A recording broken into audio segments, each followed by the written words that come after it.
welcome to Sports 360, your one-stop destination for all big sporting events across the globe. Here you will get a 360-degree analysis, information and interaction with top athletes.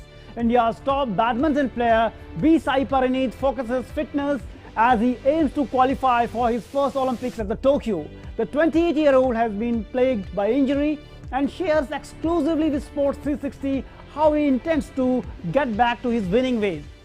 Recent incidents of racism has highlighted the not-so-beautiful side of the beautiful game, bringing to the forefront yet again the deep-rooted racist behavior and attitudes and off the pitch. And today we will take a look how the instances of racism in football are punished, from fines and bans to point deductions and stadium closures. The Champions League quarter-final first legs produced a ton of excitement and drama. Some big results too. Real Madrid shocked off key defensive absences to Tom, Jurgen Klopp and Liverpool, while Paris Saint-Germain enjoyed a bit of revenge against Bayern Munich. And in a historic first for India, 4 sailors from the country will compete at this year's Olympics after Vishnu Sarvanan. The pair of Ganpati Changappa and Varun Thakkar made the cut for Tokyo. Netra Kumaran becomes the first India woman sailor to qualify for the Olympics in the laser radial event. And apart from this, we also have our regular segments, Goal of the Week, Player of the Week and the Sporting Moments of the Week. But first up, the cover story we are tracking this week.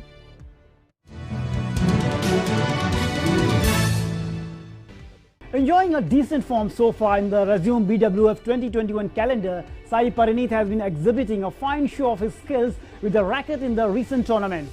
With a slew of important tournaments lined up next, B. Sai Paraneet needs to give it his all in each of them to ensure his Tokyo dream comes true. More in this report.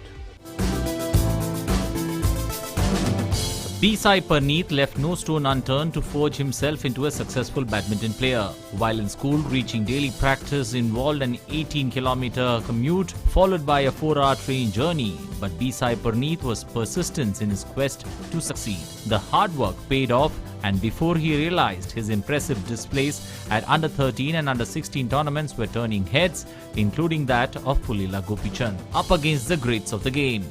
After clinching both the singles and doubles title at the Iran International Tournament that year, B. Sai Paraneet's next big opportunity at the world stage came at the 2013 Indonesia Open. B. Sai Paraneet found himself pitted against Indonesia great Tawfiq Hidayat, who was playing in his farewell tournament in front of his home fans in the first round. The 2004 Olympic gold medalist was the favourite to see off the 21-year-old Indian badminton player, but a determined Sai Paraneet dug deep into the reserves to go toe-to-toe with the Indonesian star before winning the thrilling 3-game affair. And his next big opponent came in the form of Malaysia's Lee Chong Wei at the 2016 All-England Open's opening round. The 3-time Olympic silver medalist, very much in his prime, was favourite to advance, but a tenacious B. Sai Paraneet got the better of the Malaysian in straight games. World Championship glory. At the 2019 World Championships, coming into the tournament as the 16th seed, he won all his first 4 rounds in straight games and reached the semi-final to win a bronze medal. Consequently, he became the first Indian male shuttler in 36 years to win a World Championship medal since Prakash Padukone in 1983. Enjoying a decent form so far in the resumed BWF 2021 calendar, B. Sai Paraneet has been exhibiting a fine show of his skills with the racket in recent tournaments. Sports Desk, DD India. Today we are joined by B. Sai Paraneet in Sports 360. Sai, a very warm welcome to Sports 360. It's an Olympic year. Only 2 shuttlers from one country inside the top 16 will qualify for the Tokyo Olympics. How preparations are going on and how many medals you are counting for India at Olympics? I think the preparation for Olympics are going well, and I think we have 3 more tournaments for the qualification, and looking forward to play the Olympics. And also we have medal in every event. I think we have a very good women's singles and men doubles, and also in men's singles. I think in every event we really had a very good chance of getting a medal. Sai, you won World Championship medal in 2019. Are you planning to repeat that feat? Definitely, winning a medal is always sweet, and I really want to repeat that feat again and again. And hopefully this year there are Olympics, so hopefully some good performance there and win a medal. Living in a bio-bubble has become new normal for international athletes after sporting action resumed amid the COVID-19 pandemic. Tell something about life in a bio-bubble. Life in bio bubble is really tough, and for us especially, badminton is all fitness based game, and for us it will be really tough when we do a quarantine and play a tournament. But for us a good part is they are just allowing us to practice in the quarantine, so at least they are allowing that, so we are something which is good at least before the tournament. But otherwise, if you do a complete quarantine and play a tournament, I think definitely we can't perform well. Sai, how the schemes like TOPS and Khelo India are helpful for the Indian athletes? And especially Khelo India, which is for under 19, 17 and 13 players. I think definitely this will help the players to play in a bigger stage and also perform very well and bring medals for the country. Sai, tell something about the impact of PBL on Indian badminton players, and as a captain, your role for your team. I think my role as a captain is to make sure that the team is together, whatever situation it is, winning or losing. I think winning and losing is a part of game, but yeah, we have to make sure that the team is united together to stay in the tournament. And definitely for me, I think I enjoyed being as a captain, and also we won. Sai, you have a stellar journey so far, and what are your future targets? My journey so far has been really great, and right from a very young age I started winning tournaments, all India tournaments, and once I enter seniors it's really a challenging thing. But yeah, I think there are so many ups and downs, but still think I am really happy to see myself today.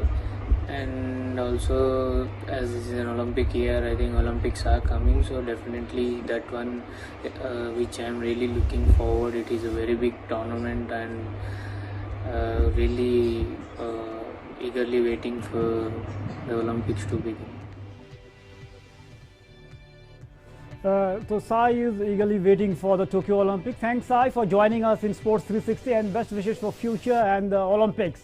Now shifting focus to the para-badminton. India's para-badminton players have made history with 21 medal haul at the Dubai Para-Badminton International 2021. Some of the world's top players competed at this tournament, which is the first major badminton tournament since the COVID-19 pandemic.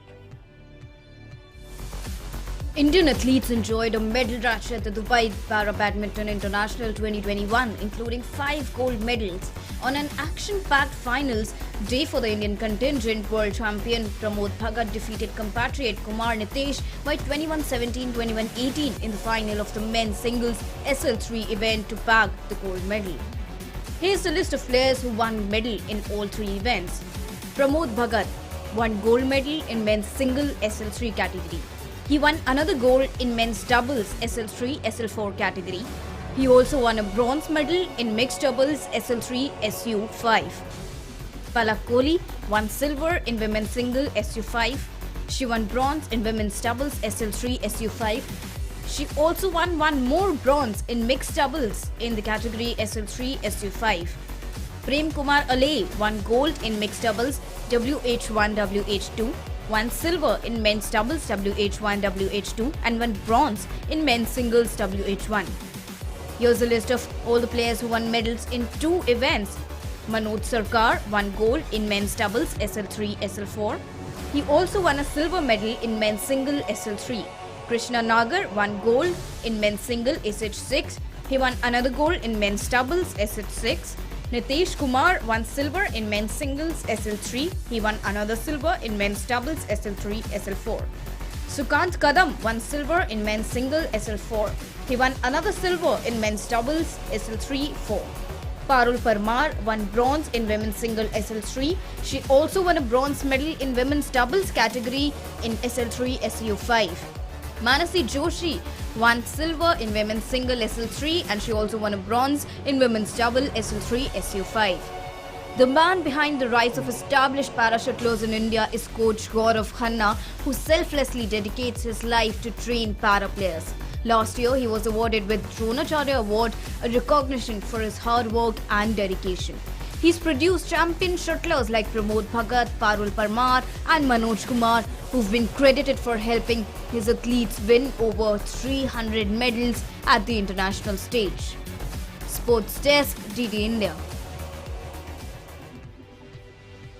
Now shifting focus from badminton court to football field, the modern game of football is very physically demanding on players.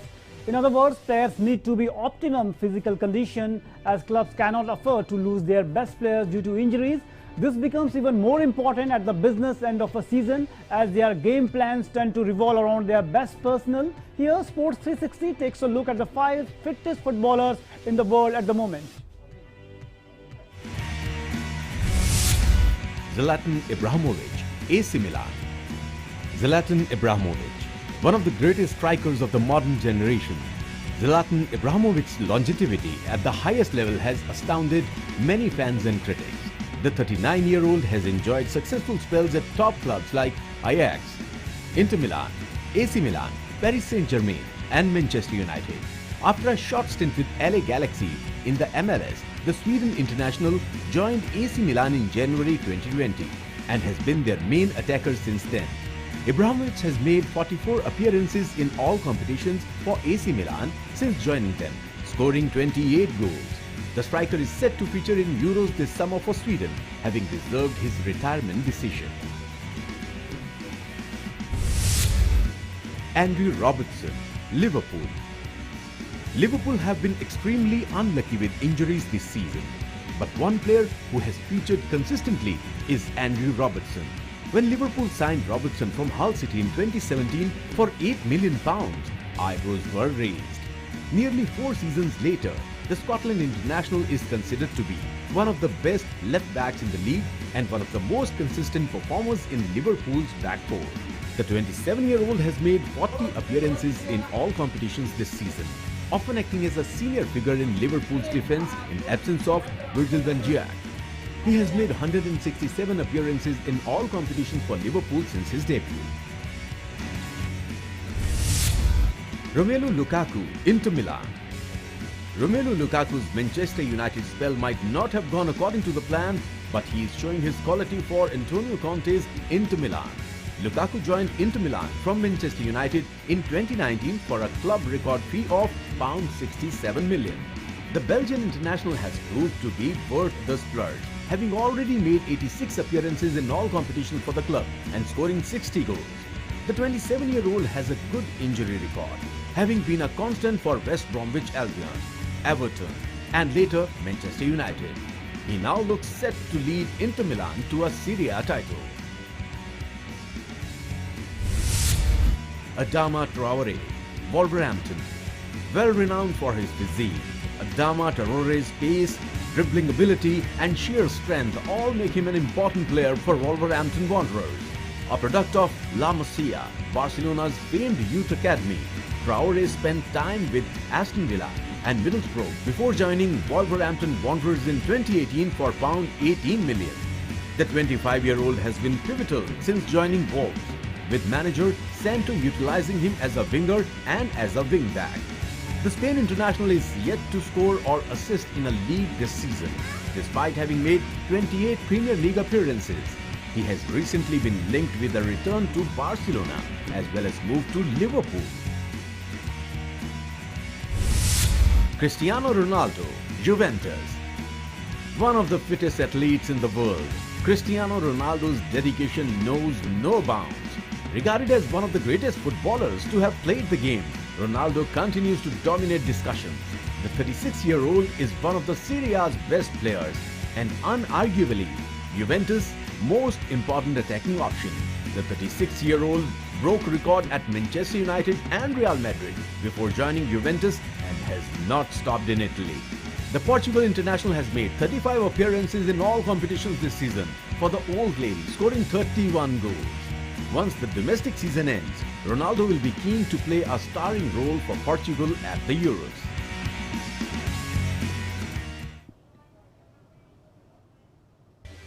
How Real Madrid beat Liverpool and how PSG defeated Bayern Munich 3-2 in a thrilling end-to-end encounter. Sports 360 breaking down Champions League quarterfinals first legs. PSG beat defending champions Bayern Munich 3-2 in the first leg of their 2021 UEFA Champions League quarterfinal in Munich. Kylian Mbappe opened the scoring after Neymar teed him up following a quick counter-attack. Marquinhos doubled PSG's advantage after some brilliant work from Neymar to bamboozle the Bayern Munich defense. Eric Maxim Choupo pulled one back for Bayern Munich when he headed in following a delightful cross from Benjamin Pavard. Thomas Muller then restored parity close to the hour mark by converting an inch-perfect pass from Joshua Kimmich. But Mbappe soon restored PSG's lead by scoring his second of the match. Chelsea grabbed a 2-0 victory over FC Porto in the quarterfinals of the UEFA Champions League tie. In a game where Porto looked the more threatening side, it was Chelsea who went ahead in the 32nd minute.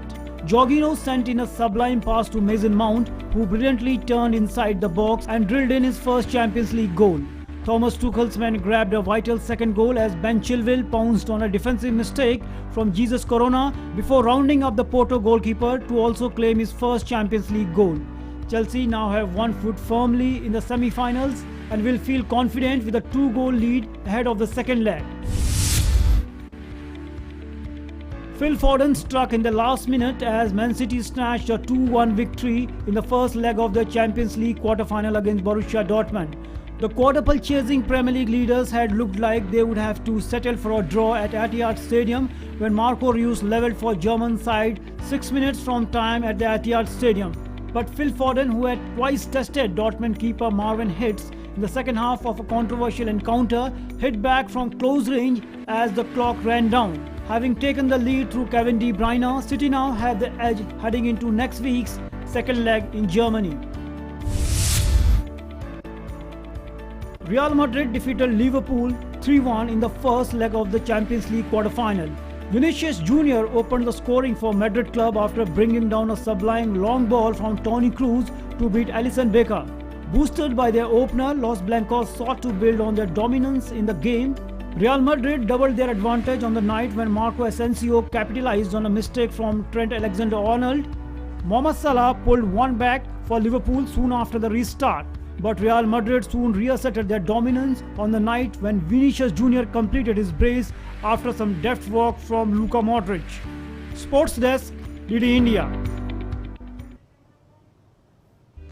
So these were the high voltage clashes at the UEFA Champions League, and recently conductors' research has highlighted the not so beautiful side of the beautiful game, bringing to the forefront yet again the deep-rooted racist behavior and attitudes on and off the pitch.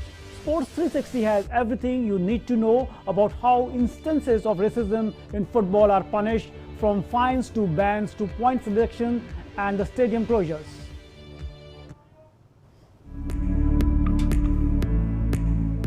Valencia's La Liga match against Cadiz was suspended for 20 minutes after Valencia walked off the pitch in solidarity when one of its players said he was subjected to racism abuse for a Cadiz player.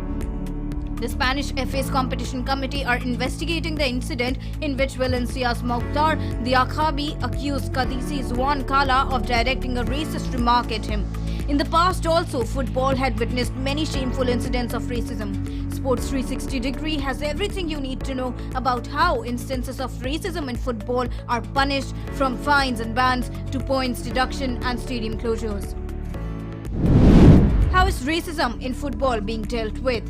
Fines. The most common and first order of punishment for racist behavior in football is to punish the teams or associations of those involved with fines. FIFA's disciplinary code states that when a team supporter are found guilty of exhibiting racist behavior, the association or club is fined $30,000. Additional punishments such as stadium closures, bans and point deductions may also be applied based on the severity of the case. stadium bans and closures. Fans and figures found to have been involved in racist behavior will be given a suspension of at least 5 games according to FIFA's disciplinary code.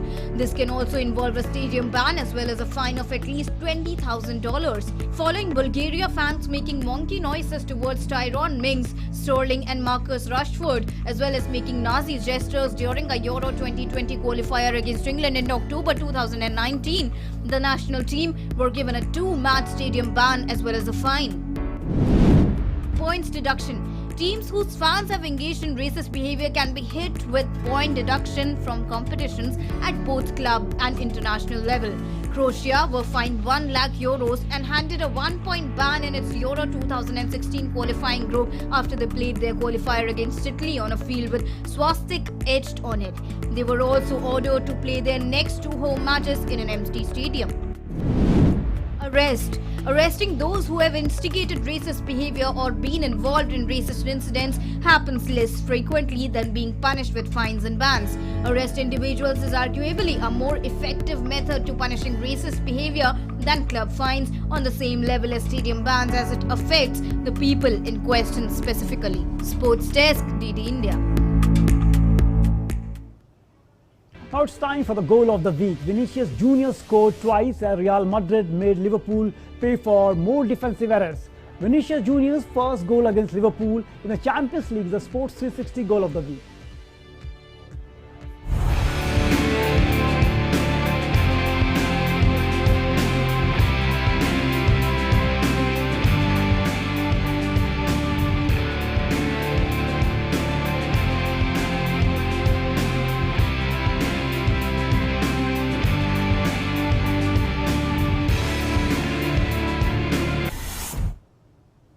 Kylian Mbappe's brace handed PSG a thrilling Champions League victory over Bayern Munich, and he is Sports 360 Player of the Week.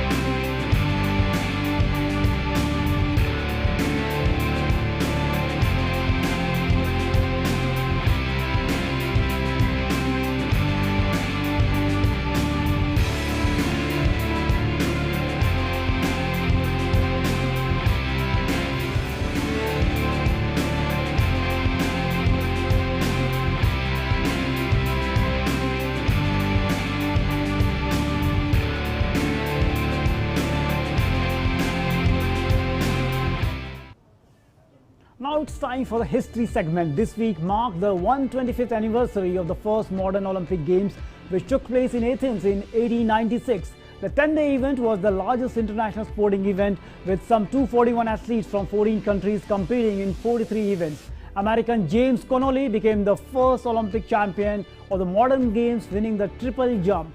Watch this in the history segment.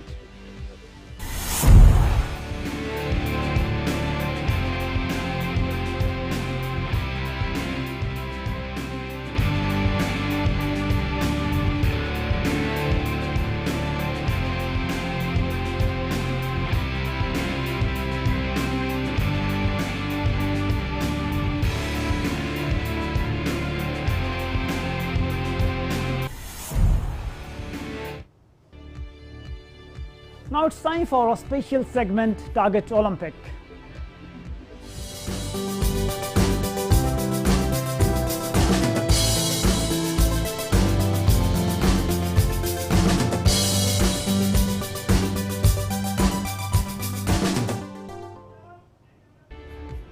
It was a historic week for Indian sailing as 4 sailors, Netra Kumaran, Vishnu Saravanan, K.C. Ganpati and Varun Thakkar qualified for the Tokyo Games in the Asian qualification event, which was concluded in Oman. Vishnu Saravanan qualified for the Tokyo Games in laser STD class. He finished second in the Asian qualifier event in Oman.